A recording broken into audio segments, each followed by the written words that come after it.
Welcome to the Budget Mom YouTube channel. I'm Miko Love from thebudgetmom.com, and we have Ryan here. And today we're doing something very interesting. We're actually going to be doing a 2020 yearly spending overview. And it's funny because when I asked Ryan if she did this, and she's like, yeah, but it's different. It's different. She did it in her own way, and she did it in a Word doc. I do mine very differently. I actually do mine using spending review worksheets, which we'll be going over today. And I have some different priorities when I'm looking at my yearly spending overview. So let's talk about yearly spending overviews for a second. So I teach and preach the budget by paycheck method. We're all familiar with closing out our budgets every single month. If you want to, you can check out our latest budget recap video. I'll have that linked here. But essentially, it's looking at where your dollars went from month to month to month. Right. It's helpful for its own reasons. But there is something different about looking at your spending and what happened with your money like over a yearly period. Yeah. So Ryan, tell me what you were focused on when it came to looking at your yearly spending on for 2020. So my biggest focus that you guys will see later on in the video is debt. So I wanted to kind of hone in on that. I wrote down not only how much I paid towards debt for the whole year, but how much was extra principal payments. So that's a big difference. Your thing was wanting to know more about what happened with your debt and where you threw your money for debt. And even savings. Savings was another one too. I just kind of wanted to compare the two. Just because, all the other ones, I kind of evaluate that after the month itself. So I really wanted to focus on my debt because that is my number one goal right now and my number one focus. So that's why that was a huge highlight of what I did. Okay, now you use a Word doc, a Word document. And I think that's totally fine because it's all in one place. You can come back to it if you need to. So for me, when I do mine, obviously, savings is a huge one for me. Right. Because I am debt-free, savings is my number one priority in my life. Also, though, same with investing. Now, let's talk about, and I'll be showing you more about this here in a minute, but there is a big difference between saving money and investing. Right. I know sometimes we use the word saving when we talk about saving for our 401ks, but it's really not the same. So when you're investing, you have to take that step further above and beyond just putting money into account. You have to choose what investments you want to save in. Right. So investing was huge in my life because I have me wanting to retire early. Right. And my definition of retiring early, meaning I have more control over when, how, where I work. Right. Yeah. And if I don't want to work another day in my life, I don't have to. Yep. Okay. Exactly. Options, the freedom to choose. So for me, I also look for a couple of other things that I don't know, did you do each one of your budget categories? Yeah. Okay, I did do those. I did do those. Here's why I like to see Ryan has them listed out, how much she spent for each budget category for her spending. The total.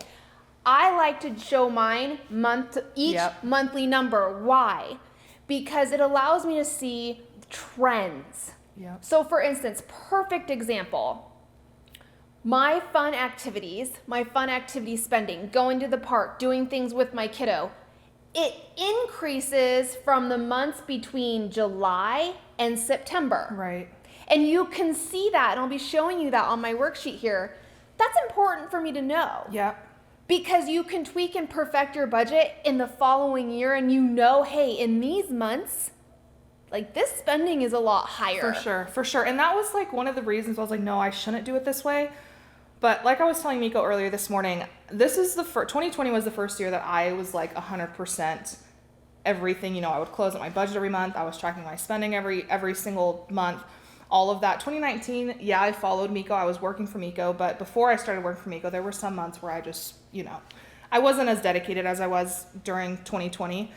So I'm not really sure. I know you scan your stuff. I'm not sure how the reason why I guess I should say is why I didn't put every month is I am thinking about cutting out all of my, not all of my Where Did My Money Go worksheets, but the one that shows you how much every single month you spent in your categories. And that was the page that I was going to staple to the back of this for every single Smart. month. So I could still have that. I just didn't have to, I had this focus on something else. Okay, so what Ryan is talking about, I get the question all the time, Miko, what do you do with all of your budget by paycheck workbooks when you're done? And I'm going to be doing a full YouTube going over this process. Perfect. I think that's, so long story short, I scan all the pages from my budget by paycheck workbook into a thumb drive. I also save it to an external hard drive. Why is that information important? Motivation, dedication, and knowing and seeing things from the past. Like, I do go back and reference, like, how much did I spend in Christmas a couple years ago? Right. Okay, if that's how much I spent in Christmas a couple years ago, what was it last year? And then what is it gonna, I do that type of comparison all the time. I keep probably the last 5 years. Wow. But you know what? It takes up this much space. It's in a thumb drive. Right. So what Ryan's talking about, though, is only saving one page out of her budget by paycheck workbook. It's our Where Did Our Money Go budget category breakdown, right? Yep, that's what it is. The budget category breakdown and stapling it to this and keeping that. But we'll see. I still don't know. Like I said, this is my first whole year, so I'll do that this year. I don't know if I'll keep it in 2021, but okay, that's where my thoughts are. So let both of us show you our 2020 yearly spending, where our dollars went for the entire year, what Ryan's process looks like, what my process looks like. Maybe you are also filling out our yearly spending review trackers and you have questions about that. We're going over it all.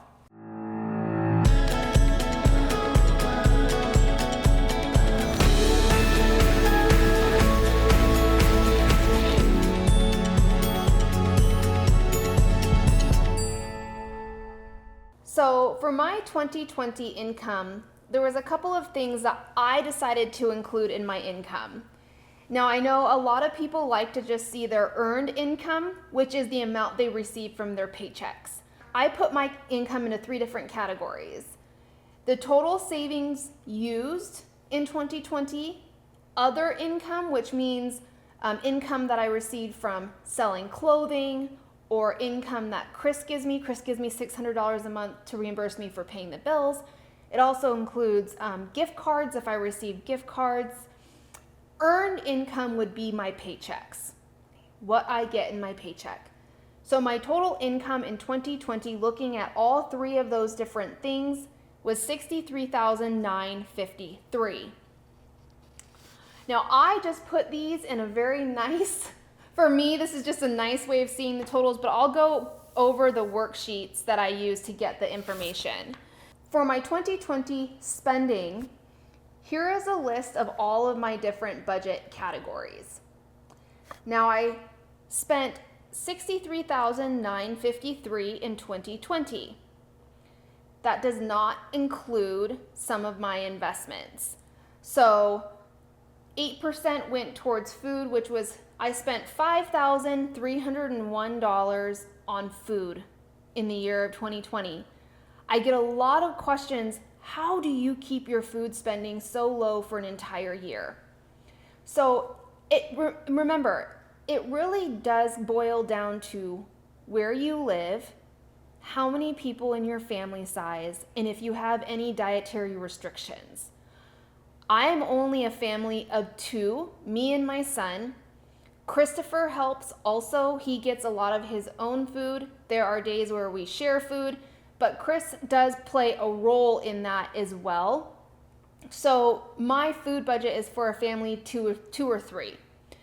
I live in the state of Washington, and I went from the beginning of the year not having any food restrictions to having some food restrictions when I went dairy and gluten free. So for the most part, for the most of the year, I didn't have any kind of dietary restrictions, so that helped as well. Make sure you check out my videos here on YouTube all about my meal planning. That plays a big part as well. My big thing, I think, though, was saving 43% of my income, which you can see here. $27,435 is what I was able to save. Now, my savings category in my budget does include some of my investings, but I lump those together into one budget category. So this does include some investing as well. I spent 5% on vacations. looking at this, is your spending aligning with your financial goals? This is a really important way of looking at it in a yearly aspect. So some of my highest percentages when it came to my spending, 43% on savings. Well, saving is my number one priority goal. Then we have like 8% to insurance, 8% to food, 12% on utilities, 0% on clothing, which shows you that is not a value in my life. That is not a priority. 5% on vacation. I do value that. So this is a great way to see if you are throwing your dollars to the things that matter most to you. Now, we're going to be talking about my investments in 2020 at the end of this video because I think it's very important. I did a whole Instagram post on this, but it's important to know where I have the money. I get a lot of questions like, Miko, how can you invest? So I invested a total of $85,700, but if you go back to my income, I only made $63,953. How do you invest more than you make? And I think it's really important that we talk about where I get the money to do investments because I am not only an employee, but I'm also an employer. So I have 4 different things where I'm throwing for investing contributions. And like I said, we'll go over this a little bit at the end of this video.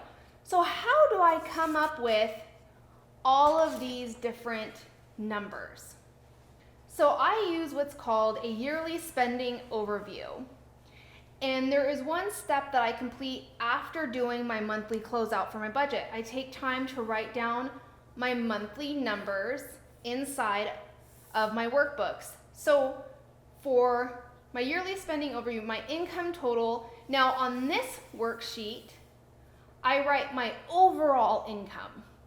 So my total income for that month would be earned income, any savings that I used, as well as other income that we talked about earlier on my worksheets. So it's the total of those 3 things all across the top. And I do this every single month. I list out my budget categories and then how much I spent every single month. And like I said, I do this month to month to month. And then for the purpose of this video, I just totaled all these numbers up and put them on a piece of paper like this. But I do it every single month and I use this worksheet. Now, my total expenses equals what I'm spending in my budget categories. But then I have another line here called balance. This is the starting balance that I am using and rolling over into the new month. But I did not include that starting balance in my yearly figures. Okay, the starting balance is just you rolling over unused income or money into the new month to spend. So I get all of this information when I fill out my monthly budget category breakdown from my budget by paycheck workbook. I literally pull this information and just put it onto my yearly spending overview so I can see it in a yearly form. Now I'll fill out my monthly budget category breakdown after I close out my January budget for 2021. So that's how I do the yearly spending overview.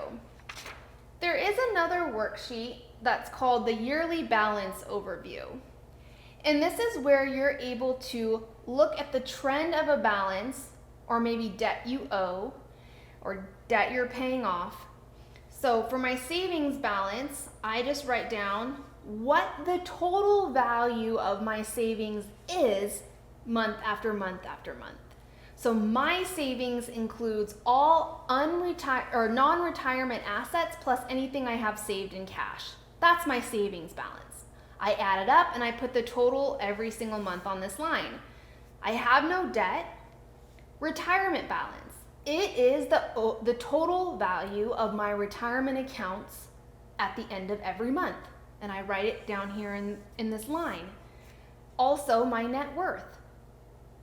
Okay, your assets minus your liabilities gives you your net worth. And then there's 2 graphs down here at the bottom that you can choose to see 2 of these things in graph form. So I chose to look at my savings balance and my net worth as a graph form. I messed up on my graphs though because I did not go high enough for my values on my axes here. So, but you can choose to see them in graph form. And these are the two worksheets that I use to pull my yearly spending numbers that you are seeing today. So this is what my 2020 numbers look like. It's a lot different than what Miko just showed you, but as I was talking about, I'm still trying to figure out how I want to show this at the end of every year. So the first thing I did is I took my total yearly earned income. Now this is only from my job here at the Budget Mom. I didn't want to include, any other income. So any like savings income that I used, or any gift cards or gifts, monetary gifts from other people. I just wanted to look at how much I made from my job. The total debt payoff, this is where I wanted to show how much I paid off total in 2020. So in 2020, I paid off $13,000 in debt, and then I broke it down into how much was more than just those minimum payments. So I put about $6,600 of extra payments just towards my principal. And then I wanted to look at my savings, so I saved a total of $6,300 just about, and this is mainly for my emergency fund and any sinking funds that I save for every single month. And then I want to start looking at my 401k balance. So starting in August of 2020, I hit my year here at TBM, so I was able to start a 401k account here. So at the end of 2020, December 2020, I had $730 in there. Then I start listing all of my budget categories that I had for the year and then the total amount. I highlighted debt just because debt is my main focus. So that is kind of why I decided to do it this route than the other worksheets.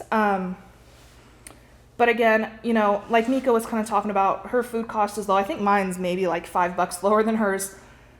But same thing as her. It's just me and my boyfriend also buys food, so that's why that number is so low. So just keep that in mind when looking at all these. I don't have any kids. I don't have, I have my boyfriend, but we're not married, so we're not combining finances. I have a dog, that's Brock. So just keep that in mind whenever you're seeing these, and if these look low, that's probably why. Christmas, I spent $1,000 in 2018, and then I just kind of jumbled all the other holidays into one. And like I said at the beginning of the video, I'm planning on putting my budget category breakdown from every month of 2020, stapling it to the back of this so I could just kind of have this packet for my 2020 finances. So that's what my plan is right now. And then what I did at the bottom, this is kind of different, is I wrote my focus areas. So I when I was looking back at things, I kind of looked and saw and kind of thought back on what I kind of struggled with. One of them is my sinking funds. I just want to solidify them more so I'm prepared for all events. And how I did that was I just wrote down at the beginning, I think it was the end of December, I wrote down every single month and then every single birthday, holiday, anything that I could think of that happens during that month, I wrote it down. And I decided that all of those events, if my budget for those is less than 100, I'm just cash flowing them. I'm not even making a sinking fund for them. So I just wrote a little note here that it's okay to cash flow. And then another focus area of mine is going back to cash. So when the pandemic hit, I decided to go back, or not to go back, but to go cashless for all of my categories actually. And I definitely prefer cash. So going into 2021, I decided to go back to cash, excluding my gas envelope, just because I get it at Costco and there's no other way to pay it. So I just keep it in my checking account and use that cashless. But all of my other categories, I decided to go back to using my cash envelopes. And then lastly, I put a priority 2021 financial goal. So my financial goal for 2021 is to sell my car, which will reduce about $20,000 in debt. It'll decrease my insurance, which will lead me more money to throw at my student loans and potentially become debt-free in 2021. So this is kind of how I organize mine. Like I said earlier, this is the first full year I would say that I was really dedicated and committed to the budget by paycheck method and all of that. So I'm not sure if this is the best way to do it for me. But this is kind of what I decided to put together when I was asking myself, what questions might I ask myself a year from now?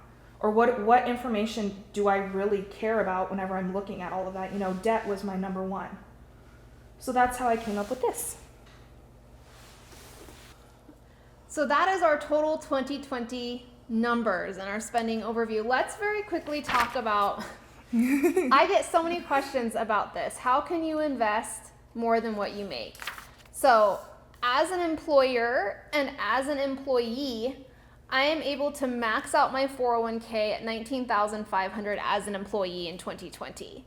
But I'm also the employer. Yeah.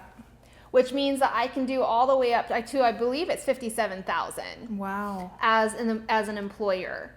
So that money comes from my business income. And I don't share my business budget or my business numbers on YouTube or on Instagram. So you don't necessarily see those transfers happening. But that's how I'm able to contribute more to my 401k. I'm also allowed to do owner's draws. Yep. And when Ryen first started working with me, she didn't know. She's like, what is this? So an owner's draw, meaning I can take business income past my paycheck and use them for personal goals if I want to.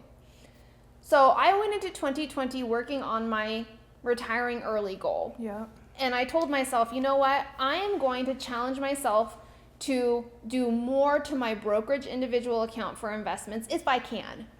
At the end of the month after we reconcile my business numbers, if I can. So I did make a couple of $5,000 checks to that brokerage investment account. So and because that came from my business income, you don't see that in my personal budget. Right. Why?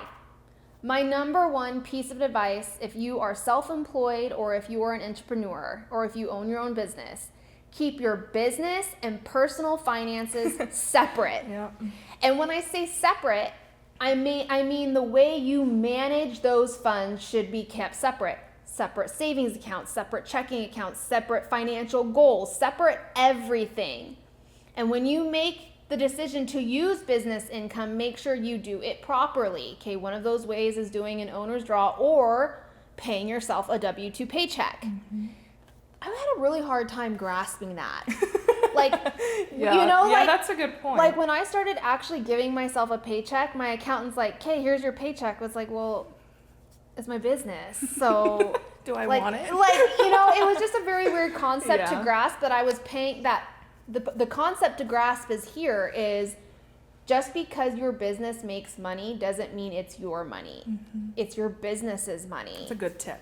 It is a good tip, and it took me close to 2 years to understand that and to realize that and to stop using my business debit card for personal purchases. If your business makes income, it is not your income. It is your business's income. It needs to be kept separate from what you are doing with your personal finances. So I make money two ways. I pay myself a paycheck or I do an owner's draw. Right. So that's why my investment numbers is more than what I made per se. Right. So I just thought I get a lot of questions about that. I get a lot of questions on why I don't share my business income or my business numbers when I'm so open about my personal finances. It comes down to privacy and security risks. Yep. I have an 8-year-old son, and I will do anything and everything I can to keep that little boy safe. I already feel like I share so much already. Right. There's got to be boundaries, and that is my boundary. Yeah. So, Ryen, how did you think 2020 went? I think it went well. Did anything surprise you with your yearly spending? Like, for instance, I said there are two things that really surprised me that I was not aware of. And this goes to show, just tracking month to month, you aren't aware of everything. Right. I saved... Your savings amount is 43% of my income. But if you look at my budget by paycheck workbooks and my monthly closeouts, it's like, I saved 23% of my income. There was only 1 month out of the year where I saved 50% of my income. I remember that. So I never expected that I would save 43% of my income. That's awesome. And then also, I really did not realize that, my utilities and my household costs would be so high. People think, well, Miko, you own your home. So therefore your housing expenses shouldn't be that expensive. Yep. Oh, this was an eye-opener for me as a first-time homeowner. I still have housing costs. I may not have a mortgage, but I have property taxes, which is going to be close to $8,000 a year this year. I have house insurance that I have to pay for. I have heating, electric. All your utilities. I mean, there is still housing costs. So that was surprising to me. Right. So as that an example, what was surprised you? Okay, mine, looking at it, just kind of skimming over it, my two highest amounts for the year were debt and savings, which is great to me. Because it means your spending's aligning with your financial goals. Right. Gas for me was the one that I had to recalculate because I spent highlighted. almost $3,000. My debt's highlighted. Oh, your debt's my highlighted. debt's highlighted, but my gas is the one right below it, and that's almost at $3,000. And I had to do that a couple times. But with my car, I don't get the best gas mileage from what I'm used to with my smaller cars. And didn't you drive it to Seattle a couple times? I did. Yep, I did drive to Seattle more than once. It just coming up here surprised too. you. I live like 45 minutes outside of town the opposite way Miko does. So coming here. So when she comes, it's a day trip. Yeah. So that doesn't help me either. I'm just so far out of town in general. So hopefully that's another thing that'll lower with me selling my car is my gas, because I'll have better gas mileage on the other car. Will be interesting to see next year's It will be really overview. interesting. Yeah, it'll be really interesting. This is why I like to keep past yearly spending overviews, so you can do this. Right. So my challenge for you, and this whole purpose of this video, is to challenge yourself to see your spending in a different way. Mm-hmm. I know we close out our budgets periodically, month after month or paycheck after paycheck, but there's something different to learn by looking at it spending. So what does that mean you have to do? Step 1, track your spending. Okay, none of this was possible if Ryan and I did not track our spending. Yep. Step number 2, get it down into a total form. Meaning, if you're going to be tracking your spending and putting it into your budget categories, your food budget or your food spending is a total. Okay, total food spending for that tracking period. Get it down where you can see it, maybe using the yearly spending overview worksheets where you can see it month after month after month after month. Right. Or you can do it, Ryan just totaled hers up from using the budget category breakdown worksheets in the workbook. Yep. But make sure you start to see that in a long-term way. Right. It shows you how those little, for gas example, my budget may be $120 every month, but what does that look like over the whole year? And that's kind of the perspective it put me into. Well, crap. I mean, look, one thing too I want to show on mine is I did my holidays. Yeah. $2,433 is what I spent on my holiday budget. Holiday for me is holidays and birthdays. Right. For me. Right. And also, look, do this in a way that makes sense to you. Yeah. We are very different. We did it differently. Yeah.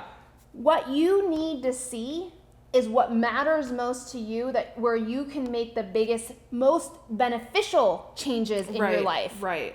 So what you see and decide to track in a yearly form might be very different than, say, your neighbor or your friend. Yeah. Or even I. Right, us two Ryan are so and I. different. We used the exact same budgeting method, but did it very differently because we have different goals and different things that we're wanting to analyze. So start with the yearly spending overview worksheets, and these worksheets will be available for free to you in my free resource library. I've put a link in the description of this video so you can access this form so you can start, because it's still the beginning of the year. Yeah, you still have time. We still have time. Yeah. So that is our yearly spending overview for 2020. If you found this video helpful, please like it and don't forget to subscribe.